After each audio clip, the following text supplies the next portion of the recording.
بندہ دن رات جس چیز کو یاد کرتا ہے، دن رات جس چیز کو یاد کرتا ہے، کبھی بندہ بے ہوش ہو جائے تو بے ہوشی کے عالم میں بھی بندہ وہی بات کرتا ہے جو دن میں کرتا رہتا ہے، اس طرح ہی۔ تو اس طرح ہی اللہ والے ایسے لوگ گزرے ہیں مثالیں کہ جو بیمار ہوں شدید، کوئی ایسی بے ہوشی بھی ہو جائے تو لوگ جب ان کے قریب لبوں کے قریب اپنے کان کرتے ہیں تو وہ اللہ کا قرآن پڑھ رہے ہوتے ہیں، بے ہوشی کیا ہے۔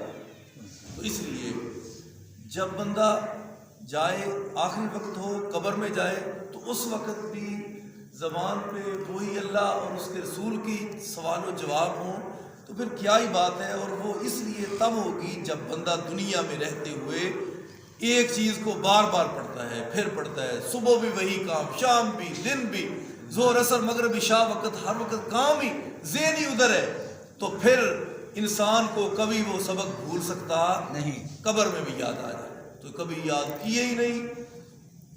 تو اس لیے اللہ تعالیٰ کی طرف اپنا رجوع کریں اور انشاءاللہ کامیابی آپ کو ملے گی۔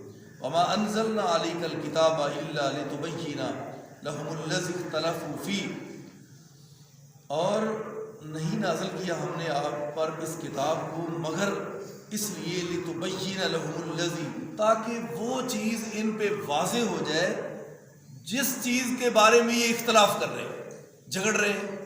کوئی کہتا ہے کہ اس طرح ہے، کوئی کہتا ہے اس طرح ہے۔ اللہ تعالیٰ نے فرمایا ہے میں نے تمہارے جھگڑوں کا حل جو ہے وہ اپنے قرآن کی شکل میں نازل کر دیا کہ کوئی جھگڑا نہ کرے، کوئی ادھر ادھر کی بات نہ کرے، اپنے آپ سے اپنے پاس سے بات نہ کرے، بلکہ جب بھی کوئی ایسا مسئلہ ہو قرآن سے سوال کرے اللہ سے، یا اللہ ہمارے اندر کوئی جھگڑا پیدا ہو جائے تو پھر کیا کرنا کیا ہے۔ اللہ تعالیٰ نے فرمایا فلا وربک لا یؤمنون حتی یحکموک فیما شجر بینہم، جب تک آپ نے اپنے نبی کو اپنا حاکم نہیں ماننا تو اپنے جھگڑوں کا حل ادھر نہیں آپ نے لٹانا تو کبھی بھی آپ کامیاب نہیں ہو سکتے اور مومن بھی نہیں ہو سکتے۔ مومن اس وقت بندہ ہوگا جب اللہ اور اس کے رسول کی بات کو مانے گا۔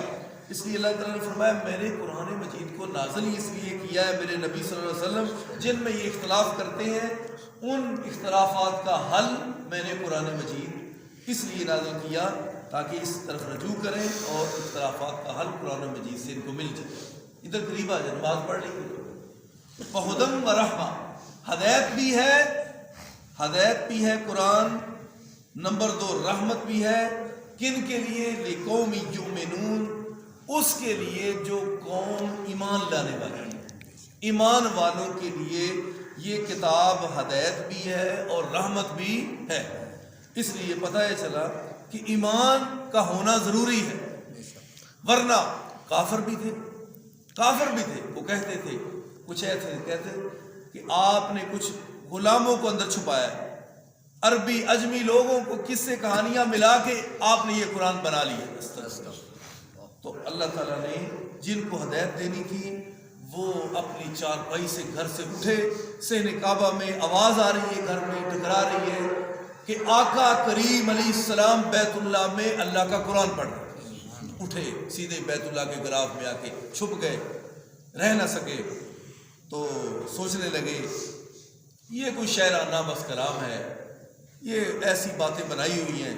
تو نبی علیہ الصلوۃ والسلام اللہ کا ایسا کرنا کہ اللہ تعالیٰ نے آپ کی زبان سے جواباً ایت ہی وہ تلاوت فرما دی کہ اس کو جواب آ گیا اور کہنے لگے شاعروں کا کلام ہے۔ تو نبی علیہ السلام نے کیا پڑھا؟ وما ہوا بقول شاعر، نہیں بھائی یہ شاعر کا کلام نہیں۔ حیران ہو گیا غلاف کے اندر کہ ان کو میری سوچ کس نے بتا دی؟ وہ کون تھا کہ سوچ تو میں ادھر رہا ہوں، میرے ساتھ کوئی بندہ بھی نہیں، زبان سے لفظ بھی نہیں نکالا، سوچا میں نے ہے، جواب کہاں سے آیا؟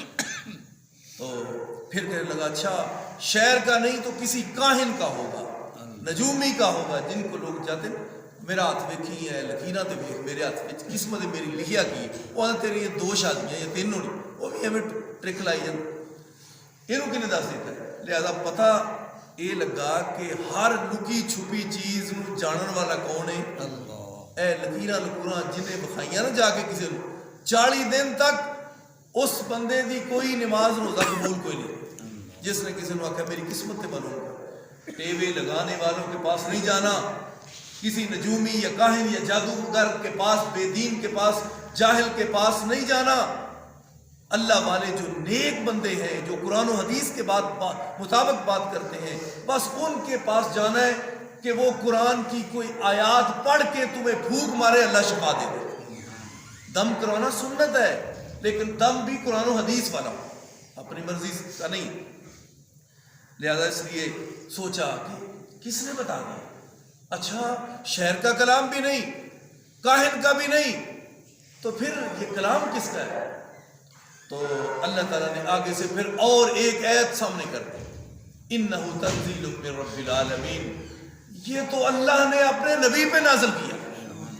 تو اسی وقت وہ جو غلاف کے اندر چھپے ہوئے تھے، ان کے دل کی دنیا بدل گئی، اندر سے اللہ نے ایمان کی ایک شمع روشن کر دی۔ اور وہ کون ہے؟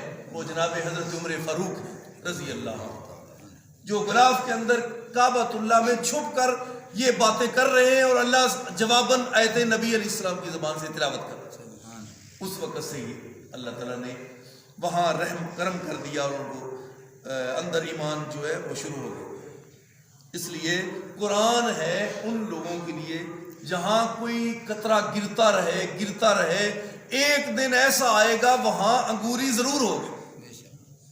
جہاں کوئی قطرہ گرتا رہے پانی کا، وہاں ضرور کچھ نہ کچھ پیدا ہو۔ جہاں قرآن پڑھا جا رہا ہو، تلاوت کیا جا رہا ہو، سنایا جا رہا ہو، وہاں پہ بھی جس طرح زمین سے انگوری نکلتی ہے، وہاں پہ بھی اس کے اندر سے بھی ایمان کی انگوری رب ہوگا۔ اس لیے قرآن کی طرف رجوع کریں بھائی، یہ اندر کوئی روڑا نہیں نا، یہ کوئی اختلاف والی گل کری نا بھی قرآن والا آ جاؤ، نبی علیہ السلام دی سچی حدیث والا آ جاؤ، کسی فرقے دی بات نہیں۔ یہ سچی بغیر فرقے تو، فرقہ ورانہ گل بات تو ہٹ کے، یہ سچی تے سچی وہ بات ہے جڑی اللہ دی وحی دی بات جو میں کر رہا ہوں۔ لہذا جڑا بندہ اس پوائنٹ نو سمجھ جائے گا نا، وہ ادھر اس مولوی کوئی اتنے وہ گل سونا ادھر نہ جائی انہوں دی نہ، یہ ساریاں گلیں ہی ختم ہو جان گیا جدو بندہ اس پوائنٹ کو سمجھے گا بھائی میں نے حل لینا ہے تو قرآن و حدیث سے لینا ہے، کسی اور سے لینا نہیں۔ واللہ انزل من السماء ماء، اللہ تعالیٰ نے آسمان سے پانی کو اتارا، فاحیا بہ الارض بعد موتها، پھر اس پانی کو اتار کے جو مردہ زمین سی وہاں پانی اتارا، وہاں سے اللہ تعالیٰ نے پھر تیرے لیے گندم بھی اگا دی، پھر تیرے لیے چاول بھی نکال دیے، پھر تیرے لیے سبزیاں بھی نکال دی، پھر تیرے لیے باغات کے پھل بھی نکال دیے، سارا کچھ تیرے لیے زمین کے اس سینے سے کو چیر کر باہر آ رہا ہے۔ کبھی تو نے سوچا نہیں کہ میں تو اس اللہ کا شکریہ ادا کر نہیں سکتا؟ اگر مجھے خارش ہو تو اللہ نے مجھے طاقت دی ہے کہ میں خارش کرتا ہوں، تو میں تو اس کا بھی شکر ادا نہیں کر سکتا، اس کا بھی شکر ادا نہیں کر سکتا۔ اگر ہاتھ میں فالج ہو جائے تو خارش ادھر ہو رہی ہو تو کتنی تکلیف ہوتی ہے، بندہ تو خارش بھی نہیں کر سکتا۔ تو یہ خارش کرنا بھی اللہ کا احسان ہے، اس نے قوت عطا کی۔ کس کا شکریہ، کس چیز کا آپ ادا کریں گے؟ آپ تو کر بھی نہیں سکتے شکریہ ادا۔ وہ اللہ کتنا رحیم و کریم ہے کہ پتھریلی زمین ہے، وہاں بیج نرم بیج ہے، تو وہ زمین کی تہ کے نیچے گیا، پتھر کو بھی اس نے سائڈ سے کیا اور تیری خوراک کو چیرتا چیرتا وہ باہر آ گیا۔ یہ اللہ ہے، یہ تمہارا رب ہے جو تم سے اتنا پیار کرتا ہے، وہ سب کچھ تمہیں عطا کرتا ہے زمین سے نکال کے۔ ان فی ذلک لآیۃ لقوم یسمعون، جو قوم سننے والی ہے نا، سنتے تو بہت لوگ ہیں، مکے کے کافر بھی سنتے تھے، لیکن جو اصل سننے والے کان تھے، وہ سننے والے میرے ابو بکر تھے، وہ سننے والے جناب عمر، عثمان و علی تھے، نبی علیہ السلام کے صحابہ تھے۔ سنتے تو ابو جہل بھی تھا، ابو لہب بھی تھا، عتبہ شیبہ بھی تھا، لیکن ان کا اور ان کا سننا کتنا فرق ہے۔